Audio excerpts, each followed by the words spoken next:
Welcome to another episode of The Talk with the Stevens, with your host, Coach Irene Stevens, and co-host, Minister Joseph Stevens.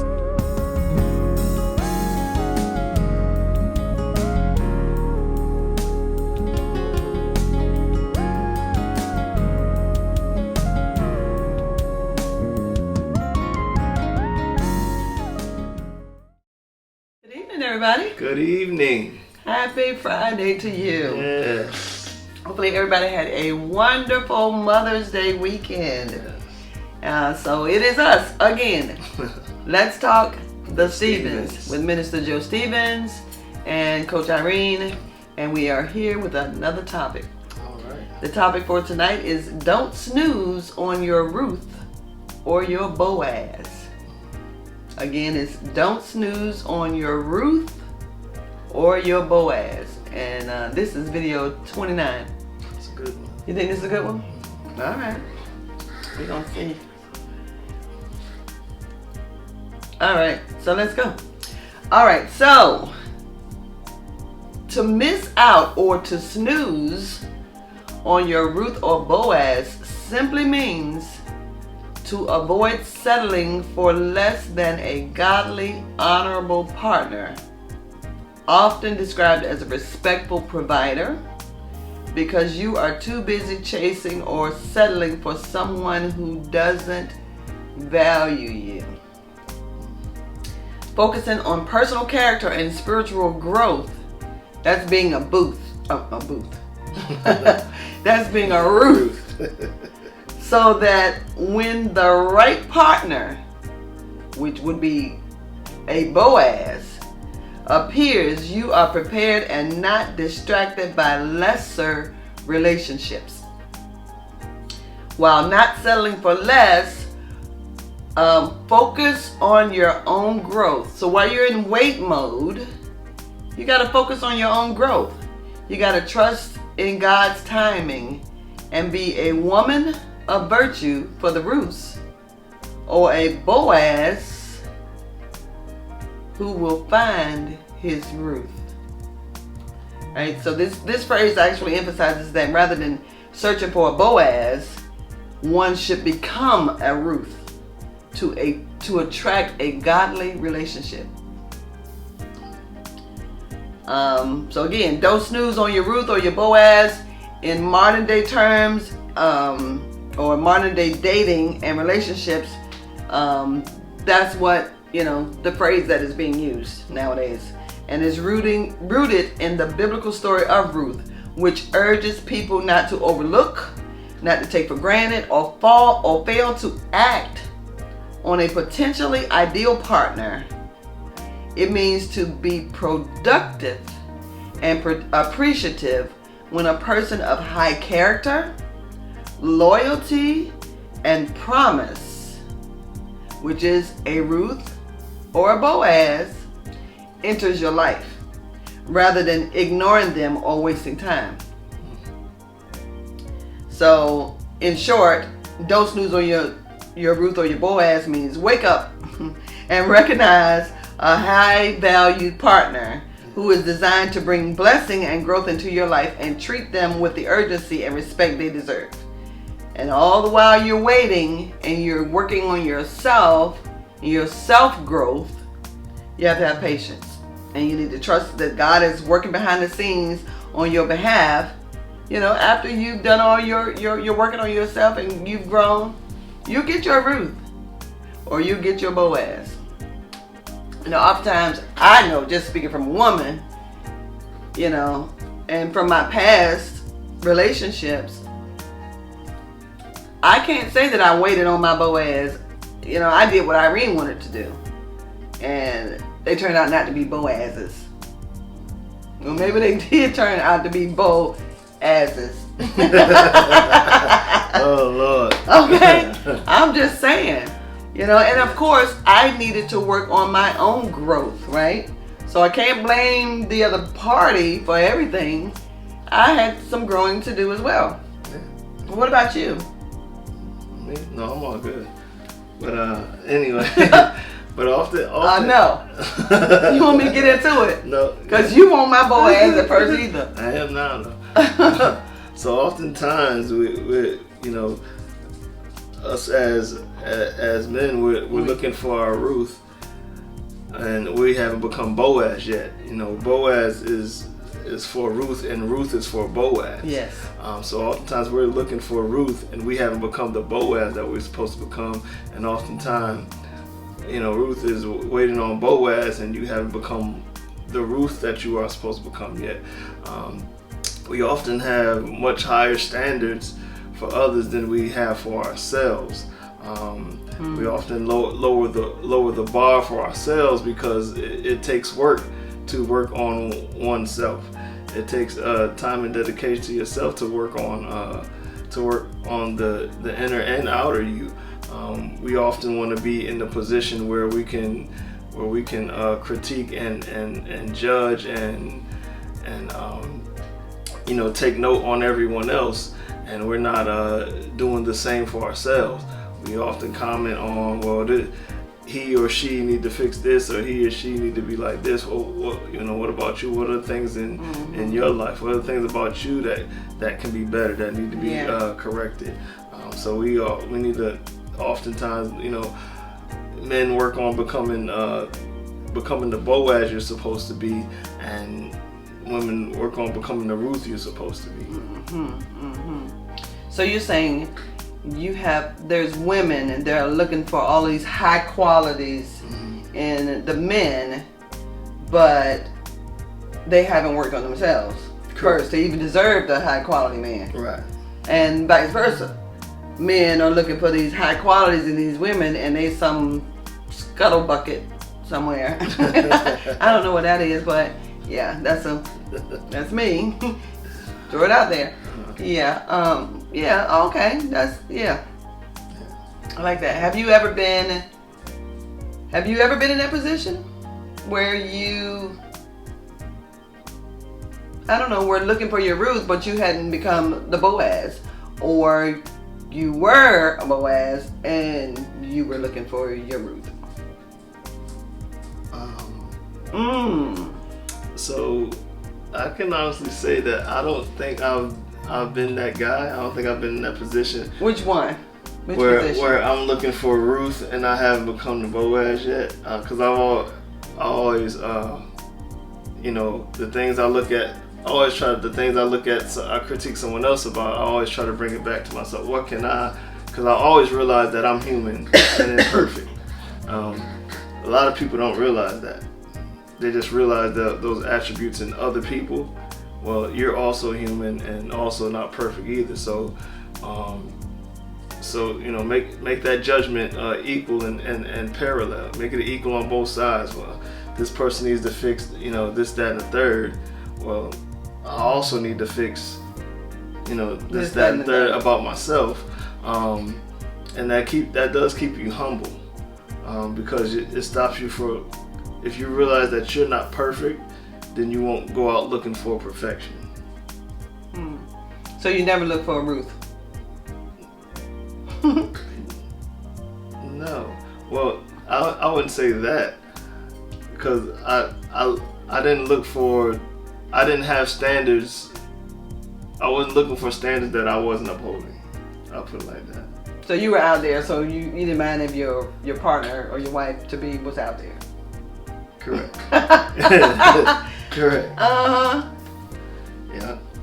So how can you be out there if you're in the work? If you're in there, and when I say in there, playing the keyboard in the church, brought up in your PK, right? PK. Yeah. How can you be out there, but you're in it? You're doing all the things that it looks like you're supposed to be doing, but you're out there because the Bible says, "Be what?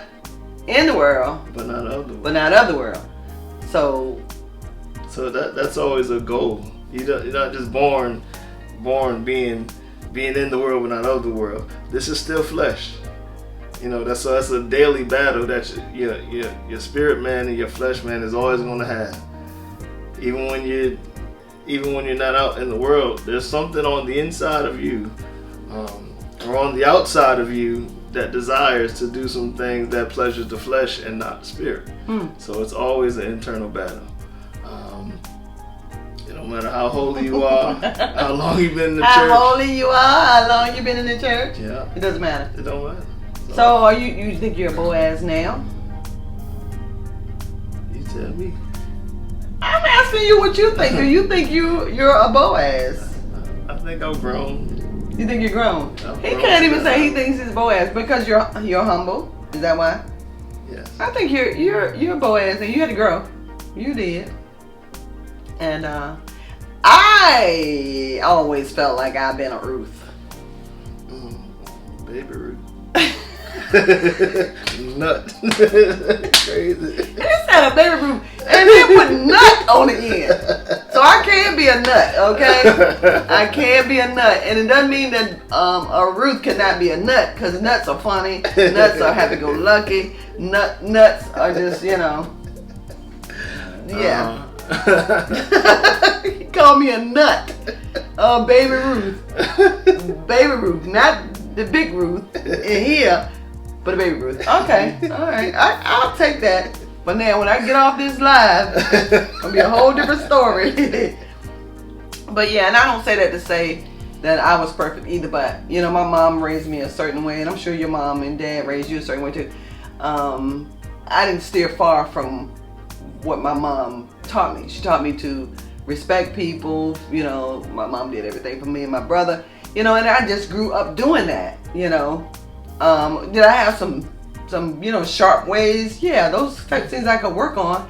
Was I very independent? Yeah. That was something I needed to work on. I'm still independent, but I've learned to depend on my Boaz.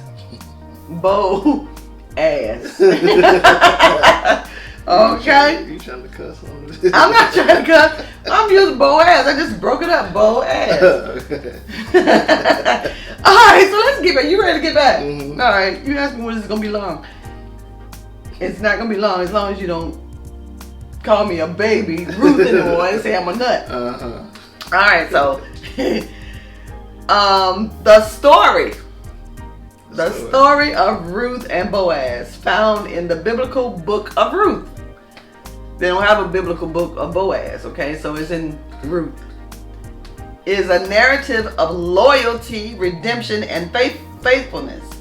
Ruth, a Moabite widow, showed devotion to her mother-in-law, Naomi, right, by relocating to Bethlehem.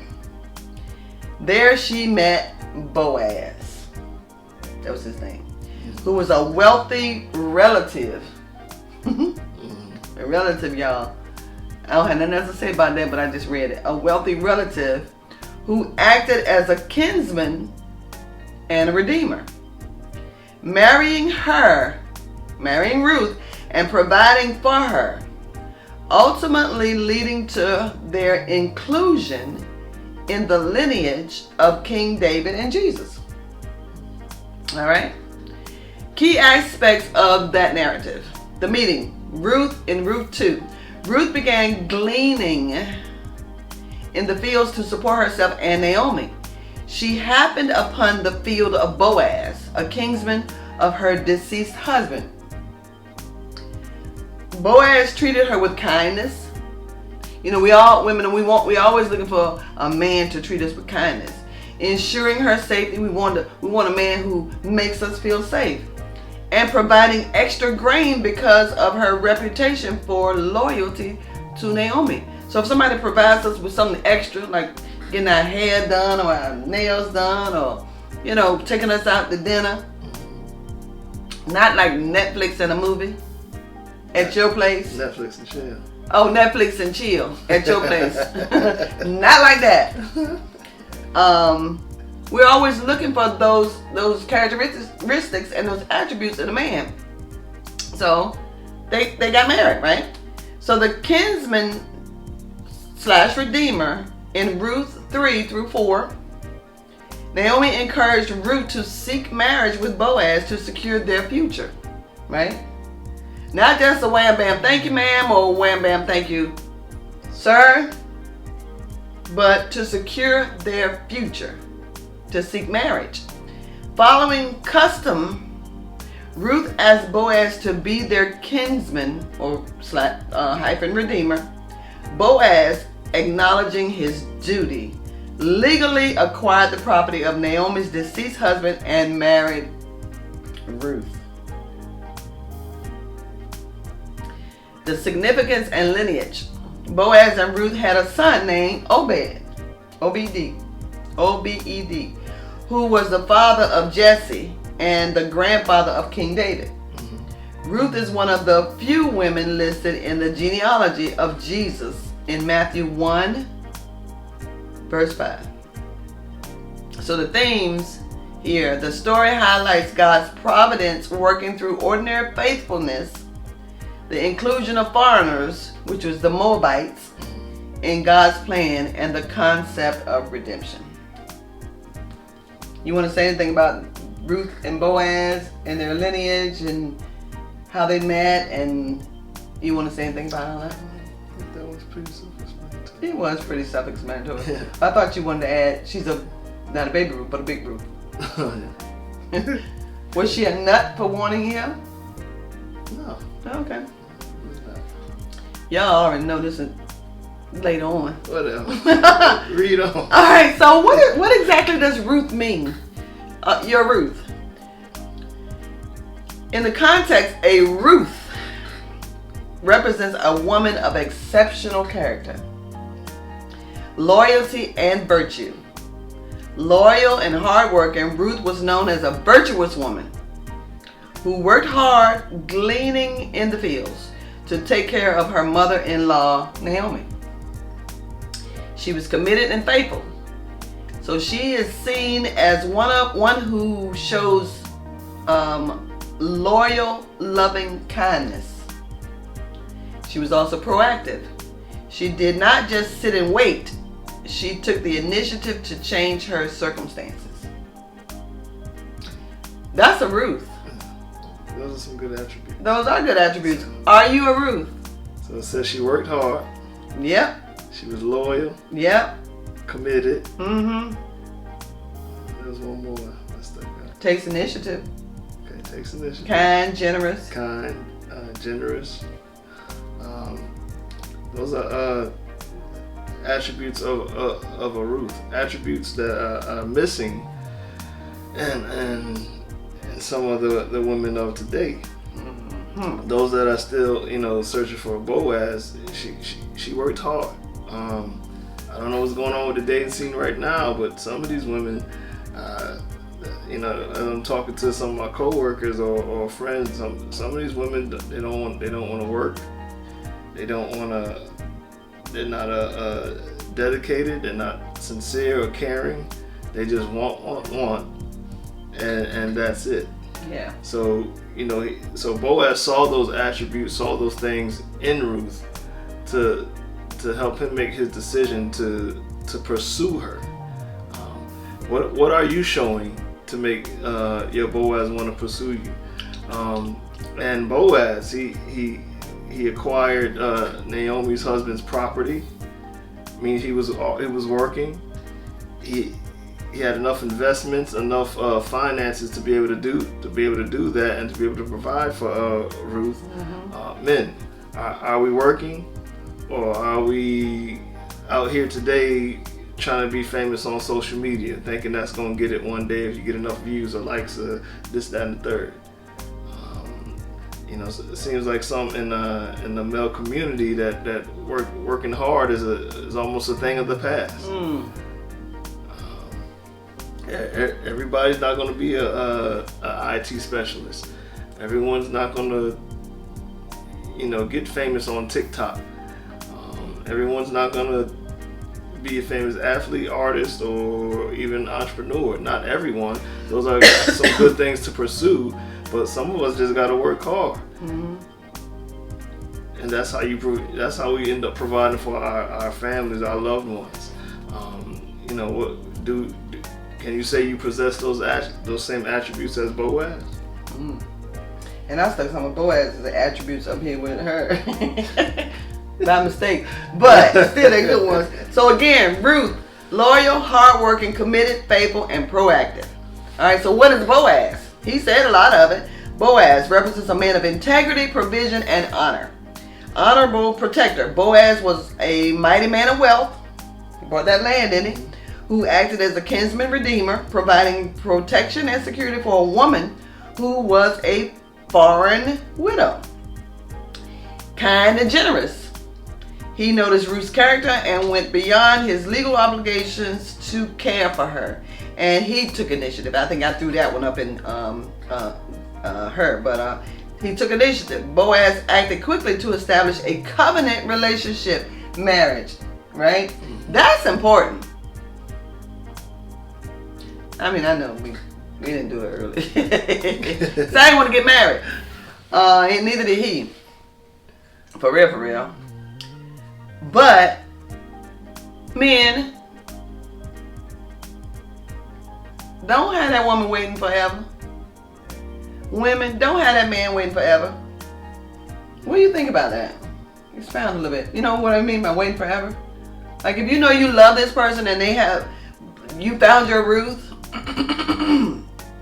Women, you found your Boaz. Don't wait forever. God has already brought you who you need. Yeah. You know, we sometimes are too busy looking at how somebody looks on the outside, how they dress, what kind of car they drive. You know, I want a man who can get my nails done, my hair did, put me in the house, take care of my kids, and I don't want to work. Hello. In this day and time, it takes two to afford everything you want to do. Yeah. That's it? Nothing? You don't have to. Yeah, so so far as back to the first point you were making, don't have someone waiting. Don't have someone waiting forever because you think there's something else out there for you. You know, no one's perfect, including you. No one's perfect, including you. You're not perfect, so don't stand by waiting on perfection. That's one of those things that come with time and growth. You'll never get to perfection, but you can get better. Right. Come with time and growth. Investment in yourself, investment in your relationship. And you know, if you pursue that woman, or you decide to stay with that man, and y'all been together for so long, you know each other, you really love each other, that you know, there's no reason to wait. After a certain amount of time, there's no reason to wait any longer if you really love each other. Now, and we're not perfect. But if you already have the attributes or the characteristics of being a Ruth, and he already has the same as being a Boaz, you know, you already have worked on yourself and you're getting along, things are just fine. Of course, you're gonna have some issues in your relationship, but yeah, once you get in your relationship, you get married. You know, the Bible does say it's better to marry than to burn. And if you're a Ruth or a Boaz, you're not gonna do certain things anyway.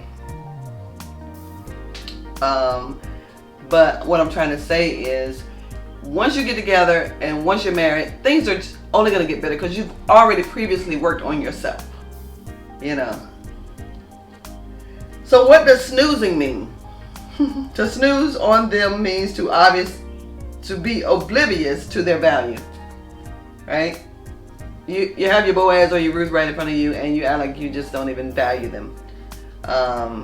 To pass up the opportunity to build a relationship or to let a godly, virtuous person slip away due to laziness, indecision, or focusing on less valuable options.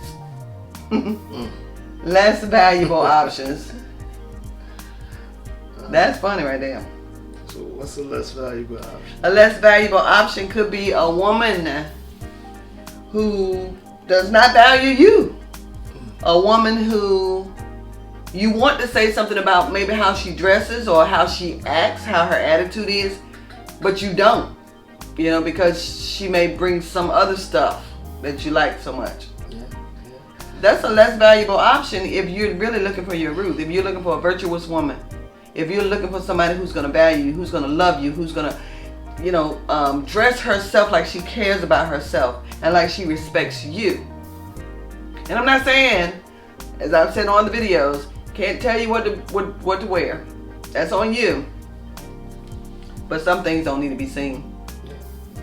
So, when you're trying to make that decision or pick on somebody, don't focus on, when you're looking at that person, look at what attributes they have and not whether they have one good attribute. Whether they say, oh, he look good. Right. Yeah, but he ain't got no job. No job. Zero. Or she cute. Yeah, but she don't know how to cook. Or speak. Right. Well, he make a lot of money. Yeah, but he pay you no attention. Yeah. Now, can some of those things be worked on? There may be an age difference. There may be a socialization difference. There may be financial, status difference. Can some of those things be worked on and you work together? Sure.